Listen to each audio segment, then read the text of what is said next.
Hi viewers, ഞാൻ നിങ്ങളുടെ പൗർണമി. ഇന്ന് നമുക്ക് പ്രഗ്നൻസി കഴിഞ്ഞിട്ടുണ്ടാവുന്ന ഹെയർ ലോസിനെ കുറിച്ചിട്ട് നോക്കാം. ഇപ്പോൾ എൻ്റെ കാര്യത്തിൽ പറയുകയാണെങ്കിൽ സാമാന്യം ഉള്ളുള്ള മുടിയായിരുന്നു.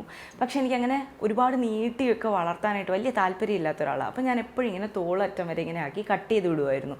പക്ഷേ ഈ പ്രഗ്നൻസി സമയമായപ്പോഴത്തേക്കും മുടിക്ക് ഓൾറെഡി ഉള്ളതിനേക്കാളും നല്ല കട്ടി ഉണ്ടായിരുന്നു. ഭയങ്കര സിൽക്കി ആയിട്ടൊക്കെ എനിക്ക് ഫീൽ ചെയ്തു. അപ്പോൾ എനിക്കൊരാഗ്രഹം, മുടി അങ്ങ് നീട്ടി വളർത്തിയാലോ എന്ന് പറഞ്ഞിട്ട് ഞാൻ മുടി ഇനി ചോപ്പ് ചെയ്യേണ്ടെന്ന് വിചാരിച്ചിട്ട് നീട്ടി വളർത്താനായിട്ട് തുടങ്ങി. അപ്പോഴത്തേക്ക് ഏകദേശം ആ ഡെലിവറി സമയമൊക്കെ ആയപ്പോഴത്തേക്ക് നല്ല ഭംഗിയായിട്ട് മുടി വളർന്ന് നിൽക്കാനായിട്ട് തുടങ്ങി.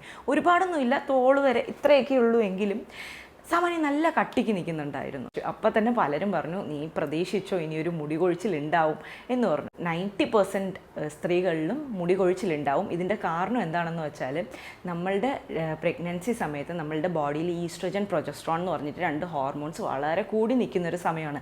ഇത് കാരണമാണ് നമ്മളുടെ മുടി ഭയങ്കര സിൽക്കി ആയിട്ടും ഭയങ്കര തിക്കായിട്ടും ഒക്കെ നമുക്ക് തോന്നുന്നതല്ല, മുടി ആ സമയത്ത് നല്ലോണം ഗ്രോ ആവുക തന്നെ ചെയ്യും. പക്ഷേ ഈ ഡെലിവറി കഴിയുമ്പോഴത്തേക്കും ഈ ഈസ്ട്രജൻ, പ്രൊജസ്ട്രോണിൻ്റെ ലെവൽ നോർമലാകും. സോ ഈ സമയത്താണ് ഈ മുടി കൊഴിച്ചിലുണ്ടാവുന്നത്. ശരിക്കും പറഞ്ഞാൽ പ്രസവം കഴിഞ്ഞിട്ടൊരു 3 മാസം കഴിയുമ്പോഴായിരിക്കും നമുക്ക് ഈ മുടി കൊഴിച്ചിൽ സ്റ്റാർട്ടാകുന്നത്. മുടി കൊഴിയും, നമ്മൾ ഒട്ടും സ്ട്രെസ്ഡ് ആകണ്ട. കൊഴിഞ്ഞു കഴിഞ്ഞ് ആ ഭാഗത്ത് പുതിയ മുടി വരികയും ചെയ്യും. നമുക്ക് ഓൾറെഡി ഒരുപാട് പ്രശ്നങ്ങളുണ്ടാവും ഈ സമയത്ത്. അപ്പോൾ ഇതും കൂടെ ആലോചിച്ചിട്ട് ടെൻഷൻ അടിക്കാൻ പാടില്ല. അതുപോലെ തന്നെ നല്ല ഉറക്കം കിട്ടാനായിട്ട് ശ്രമിക്കുക. കുഞ്ഞുങ്ങളുള്ളവർക്ക് ഉറങ്ങാൻ പറ്റത്തില്ലെന്നറിയാമെങ്കിലും കിട്ടുന്ന സമയത്തൊക്കെ ഉറങ്ങാനായിട്ട് ശ്രമിക്കുക. പിന്നെയുള്ള കാര്യം എന്ന് വെച്ചാൽ, ഒത്തിരി മുടി കൊഴിഞ്ഞു പോകുന്നു, എനിക്ക് ഒട്ടും ഉള്ളില്ലാന്ന് തോന്നുകയാണെങ്കിൽ നമുക്കൊന്ന് കട്ട് ചെയ്യാം. കട്ട് ചെയ്തിട്ട് മുടിയല്ലേ, അത് വീണ്ടും വളരും. ആ സമാധാനത്തിൽ നമുക്ക് മുമ്പോട്ട് പോകാം. ഈ മുടി കൊഴിച്ചിലൊക്കെ തന്നെ ഒരു 6 മാസത്തിനും 9 മാസത്തിനും ഇടയിലൊക്കെ തന്നെ അങ്ങ് സ്റ്റോപ്പ് ആവും. ഇപ്പോൾ എനിക്ക് പ്രസവം കഴിഞ്ഞിട്ട് 6 മാസം കഴിഞ്ഞു, ഏതാണ്ട് കംപ്ലീറ്റ് ആയിട്ട് തന്നെ സ്റ്റോപ്പായി. സാധാരണ രീതിയിൽ നമുക്ക് മുടി കൊഴിയില്ലേ, അതായത് ഒരു 50 മുതൽ 100 മുടി വരെ ഒരു ദിവസം കൊഴിയാന്നാണല്ലോ പറയുന്നത്. ആ ഒരു കണക്കിനുള്ളിൽ എത്തി. പക്ഷേ എൻ്റെ മുടി കൊഴിച്ചിലെന്ന് പറയുന്നത് ഭയങ്കര എക്സ്ട്രീമായിരുന്നു. അത് കണ്ടാൽ എത്ര നമ്മൾ സമാധാനിക്കണമെന്ന് വിചാരിച്ചാലും സമാധാനിക്കാൻ പറ്റാത്തൊരു രീതിക്കായിരുന്നു. കുറച്ച് ഫോട്ടോസൊക്കെ ഞാനിവിടെ ആഡ് ചെയ്യാം, അപ്പോൾ നിങ്ങൾക്ക് മനസ്സിലാവും. പക്ഷേ അതൊക്കെ തന്നെ സ്റ്റോപ്പ് ആകും. ഇപ്പോൾ എനിക്കത് വളരെ കുറഞ്ഞിട്ടുണ്ട്.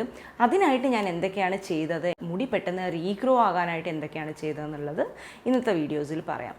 അപ്പോൾ ഞാൻ മുന്നേ പറഞ്ഞതുപോലെ തന്നെ സ്ട്രെസ്സ് കുറയ്ക്കുക. രണ്ടാമത്തെ കാര്യം എന്ന് പറയുന്നത്, നമുക്ക് മുടി കൊഴിയുന്നുണ്ടല്ലോ, അപ്പോൾ നമ്മൾ ഒരുപാട് ചീകയൊക്കെ ചെയ്താൽ മുടി മൊത്തം പുറത്ത് വരും. അത് കാണാൻ എന്നെ കൊണ്ട് വയ്യ, അതുകൊണ്ട് ഞാൻ മുടി ചീകുന്നില്ല എന്ന് ഒരിക്കലും വിചാരിക്കരുത്.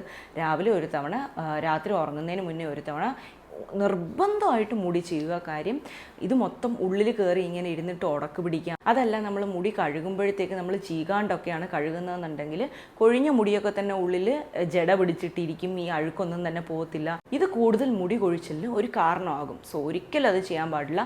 എന്ത് തന്നെ മുടി കൊഴിഞ്ഞാലും ശരി, രാവിലെ ഒരു തവണ രാത്രി ഒരു തവണ ചീകി കൊടുക്കുക. ഇത് കാരണം നമ്മളുടെ ഹെയർ ഫോളിക്കിൾസിലോട്ടുള്ള ബ്ലഡ് സർക്കുലേഷൻ കൂടും. അതുകൊണ്ട് തന്നെ റാപ്പിഡായിട്ട് അടുത്ത മുടി വളരാനായിട്ട് സഹായിക്കും. രണ്ടാമത്തെ കാര്യം എന്ന് വെച്ചാൽ, നമ്മൾ പ്രസവം കഴിഞ്ഞ് ഒരു 3 മാസം ആകാനായിട്ട് വെയിറ്റ് ചെയ്തിരിക്കും. പെട്ടെന്ന് ഡയറ്റ് തുടങ്ങാമെന്ന് പറഞ്ഞിട്ട് ഡയറ്റ് തുടങ്ങിക്കോളൂ, അത് കുഴപ്പമില്ല. പക്ഷേ തീർച്ചയായിട്ടും നിങ്ങളുടെ ഗൈനക്കോളജിസ്റ്റിനോടൊന്ന് സംസാരിച്ച് നോക്കുക, അല്ലെങ്കിൽ ന്യൂട്രീഷനിസ്റ്റിനോടൊന്ന് സംസാരിച്ച് നോക്കുക.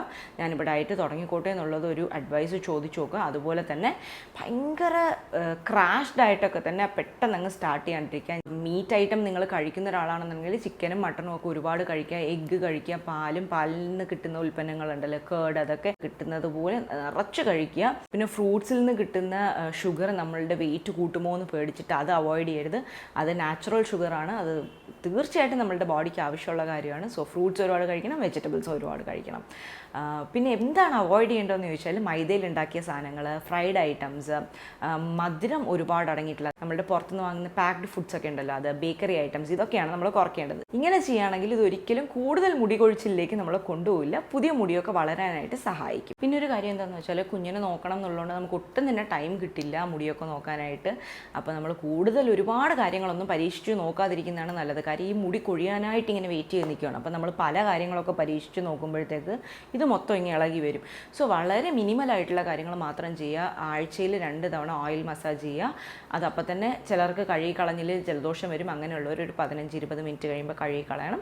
ചിലർക്ക് കുറച്ചധികം സമയം ഇട്ടിട്ട് കഴുകി കളയുന്നതായിരിക്കും നല്ലത്. അപ്പോൾ നിങ്ങളുടെ രീതി എന്താണെന്നനുസരിച്ചിട്ട് അതുപോലെ ചെയ്യാം. അതുപോലെ ഡെയിലി നിങ്ങളുടെ ആഹാരത്തിൽ നിങ്ങൾ മറക്കാതെ ആഡ് ചെയ്യേണ്ട 2 കാര്യങ്ങൾ, ഒരു നെല്ലിക്ക, കുറച്ച് കറിവേപ്പില, അതുപോലെ തന്നെ തൈര്. ഞാൻ തൈര് മുന്നേ പറഞ്ഞിട്ടുണ്ടായിരുന്നു. ഈ 3 സാധനങ്ങളും നിങ്ങൾ കഴിക്കുകയാണെന്നുണ്ടെങ്കിൽ തന്നെ പെട്ടെന്ന് പുതിയ മുടി വളരാനായിട്ട് ഇത് സഹായിക്കും. പിന്നുള്ളൊരു കാര്യം, പ്രഗ്നൻസി കഴിയാനായിട്ട് നമ്മളിൽ കുറേ പേര് വെയിറ്റ് ചെയ്തിരിക്കും. ഇത് കഴിഞ്ഞിട്ട് വേണം നമുക്ക് പോയിട്ട് മുടി ഒന്ന് കളർ ചെയ്യാൻ, അല്ലെങ്കിൽ മുടി ഒന്ന് സ്ട്രെയിറ്റ് ചെയ്യാൻ എന്നൊക്കെ പറഞ്ഞിട്ട്. എന്തായാലും 6 മാസം അതൊക്കെ തന്നെ അവോയ്ഡ് ചെയ്യുക. ഈ കൊഴിയാനായിട്ട് വെയിറ്റ് ചെയ്തിരിക്കുന്ന മുടിക്ക് ഈ കെമിക്കൽസ് ഒക്കെ തന്നെ ഒരു പുഷ് കൊടുക്കുന്നത് പോലെ ആയിരിക്കും. ഒരു 6 മാസം കഴിഞ്ഞിട്ട് നമുക്ക് അതൊക്കെ തന്നെ പരീക്ഷിച്ച് നോക്കാം. പിന്നുള്ളൊരു കാര്യം എന്ന് പറയുന്നത്, ഹെയർ മാസ്കൊക്കെ നമുക്ക് ചെയ്യാനായിട്ടുള്ള സമയമൊന്നും കാണത്തില്ല. ഇനി അഥവാ സമയം കിട്ടുകയാണെന്നുണ്ടെങ്കിൽ ഒരു മുട്ടയുടെ വെള്ളയും അതിൽ നമ്മൾ എന്ത് എണ്ണയാണോ തലയിൽ പൊതുവേ തേക്കുന്നത് അതും കൂടെ മിക്സ് ചെയ്തിട്ട് അപ്ലൈ ചെയ്യുക. ഒരു 15 മിനിറ്റ് അത് തലയിൽ ഇട്ടേക്കുക. 15 മിനിറ്റ് കഴിഞ്ഞ് കഴുകി കളയുക. പ്രസവരക്ഷയ്ക്കൊക്കെ ആയിട്ട് നല്ല ചൂടുവെള്ളത്തിലൊക്കെ ആയിരിക്കും നമ്മൾ കുറേ ദിവസമൊക്കെ കുളിച്ചിട്ടുണ്ടാകുന്നത്. സോ അതൊക്കെ കഴിയുമ്പോഴത്തേക്ക് ഈ ചൂടുവെള്ളം സ്റ്റോപ്പ് ചെയ്തിട്ട് തണുത്ത വെള്ളത്തിൽ തന്നെ കുളിക്കാനായിട്ട് ശ്രമിക്കണം. പിന്നെ ഏറ്റവും ഇമ്പോർട്ടൻ്റ് ആയിട്ടുള്ള പോയിന്റ് എന്ന് പറയുന്നത്, പ്രഗ്നൻസി സമയത്ത് നമ്മൾ കുറേ വിറ്റമിൻ ടാബ്ലറ്റ്സ് ഒക്കെ തന്നെ കഴിച്ചിട്ടുണ്ടാവും, കാൽഷ്യം കഴിച്ചിട്ടുണ്ടാവും, അയൺ ടോണിക് ഒക്കെ കുടിച്ചിട്ടുണ്ടാവും. സോ അതൊക്കെ സഡൻ ആയിട്ട് സ്റ്റോപ്പ് ചെയ്യരുത്. നിങ്ങളുടെ ഡോക്ടറോട് ചോദിച്ചു നോക്കുക. അപ്പോൾ എൻ്റെ ഡോക്ടർ പറഞ്ഞത് എന്താണെന്ന് വെച്ചാൽ, അടുത്ത 6 മാസം അത് കണ്ടിന്യൂ ചെയ്യാം, കാൽഷ്യവും അയൺ ടോണിക്കും കണ്ടിന്യൂ ചെയ്യാനായിട്ട് പറഞ്ഞിട്ടുണ്ടായിരുന്നു. അപ്പം നിങ്ങളുടെ ഡോക്ടറുടെ അഡ്വൈസ് ചോദിച്ചു നോക്കുക. അപ്പം സഡൻ ആയിട്ട് ഇതൊക്കെ തന്നെ സ്റ്റോപ്പ് ചെയ്യുമ്പോൾ അതും മുടി കൊഴിച്ചിലിനൊരു കാരണമായിട്ട് നിൽക്കും. സോ ഇതൊക്കെ ചെയ്യുമ്പോൾ തന്നെ നമ്മളുടെ മുടി കൊഴിയുന്നുണ്ടെങ്കിലും മുടി റീഗ്രോ ആകുന്നത് റാപ്പിഡായിട്ട് നടക്കും. സോ ആരും വിഷമിക്കേണ്ട, ഇതൊരു കോൺസ്റ്റൻ്റ് ആയിട്ടുള്ള കാര്യമൊന്നുമല്ല. മുടി കൊഴിയുന്നതും എല്ലാവർക്കും സംഭവിക്കുന്നതാണ്. മുടി വേഗം തിരിച്ച് വളരുകയും ചെയ്യും. അതിനുള്ള കെയർ മാത്രം നമ്മൾ കൊടുത്താൽ മതിയാകും. സോ ഇന്നത്തെ വീഡിയോ ഇതാണ്. ഇഷ്ടമെങ്കിൽ ലൈക്ക് ചെയ്യുക, ഷെയർ ചെയ്യുക, കമൻറ്റ് ചെയ്യുക, സബ്സ്ക്രൈബ് ചെയ്യുക. മറ്റൊരു വീഡിയോയിൽ കാണുന്നവരെ ടേക്ക് കെയർ, ബൈ.